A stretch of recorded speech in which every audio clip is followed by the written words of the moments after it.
ایمان کی حرارت کا اندازہ لگانا چاہا کہ ایمان کی حرارت ہے کتنا اور ایمان کتنا مضبوط ہے۔ اور وہ جب بھی دین اسلام کی بات آتی ہے، ایمان والا، نبی کا دیوانہ، نبی کا کلمہ پڑھنے والا، وفادار و وفادار مچلتا ہے اور اسے تکلیف پہنچتی ہے۔ علیہ مبارک وسلم سرکار نے فرمایا، جب مومن کو تکلیف پہنچے اور دوسرا مومن اس کی تکلیف کو محسوس کرے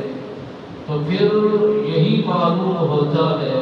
یہی حدیثوں کی ترجمانی اسی میں ہوتی ہے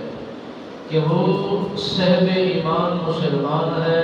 نبی کا کلمہ پڑھنے والا ہے، وہی ایمان کی حرارت کو رکھنے والا ہے، انسانیت کا درد، مسلمان بھائی کی تکلیف کو محسوس کرنے والا ہے۔ جب یہ تکلیفیں انسانوں سے جدا ہو جائیں، کسی کا کوئی درد تک نہ رہے۔ مالک ملک نے فرمایا، کائنات کا پالنے والا میں ہوں، بنانے والا میں ہوں، اور اس کے نظام کو مضبوطی کے ساتھ تھامنے والا میں خود خدا ہوں۔ یہ بادشاہیاں، یہ حکومتیں، یہ سپہ سلاریاں سب ختم ہونے والی ہیں۔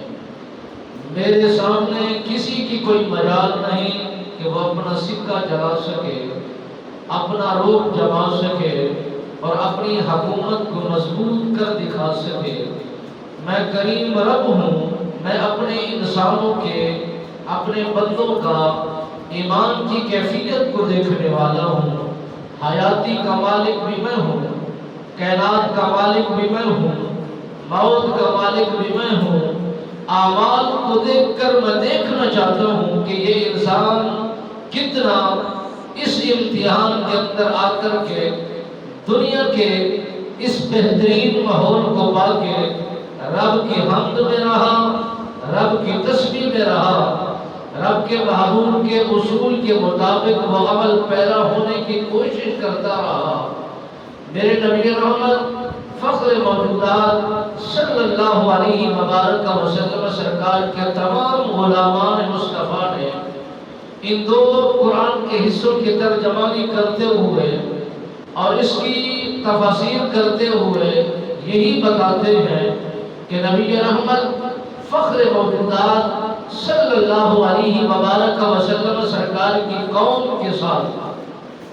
رب کا اتنا زیادہ پیار ہے، رب نے اپنے محبوب مصطفیٰ احمد مجتبی صلی اللہ علیہ مبارک وسلم سرکار کو فرمایا کہ اے محبوب، جس طرح جتنے بھی انبیاء، رسول، پیغمبر تشریف لے آئے، ان کے کلمہ پڑھنے والے اور ان کے محبین نے محبتوں کا اظہار فرمایا، میرے نبی رحمت سرکار نے فرمایا ان ساروں کی محبتیں ایک طرف ہو جائے اور میری رحمت کا نزول ایک طرف ہو جائے، میرا خدا فرماتا ہے کہ میں ساری قوموں سے علیحدہ علیحدہ پیار کرنے والا ہوں اور ہر اس انسان کو میں